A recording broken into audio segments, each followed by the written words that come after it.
La casualitat faria que algun excursionista o caçador es topés davant d'unes restes inesperades.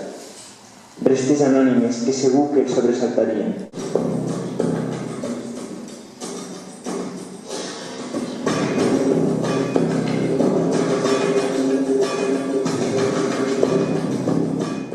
Que l'autor de la novel·la és una autora. És evident, no? És una dona, la Montse Sant Juan. Hi ha una mà d'un sexe femení al darrere, per tant hi ha unes característiques que no solen trobar-se en el milions de novel·les masculines. Planteja el relat molt més enllà del que és esquemàtic i el situa en el terreny de la paradoxa, que per mi és l'altre element interessant.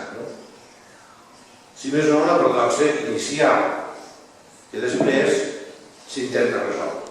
No és un relat que planteja la lluita clàssica, resumit molt, entre uns bons i uns dolents, o bé que enfronta il·legalitat amb legalitat, o anomia o norma, sinó precisament el que fa el text aquest és ve a reflexionar, si més no, allò que seria legalitat i legitimitat. Vaig pensar que els habitants, els lectors d'Estocolm o de Malmö, la ciutat on viu el Kurt Wallenberg, doncs que tenien molta sort, perquè devia ser divertit anar pels carrers i conèixer els llocs, les cantonades on passaven les peripècies els seus detectius preferits. I vaig pensar, i Lleida què?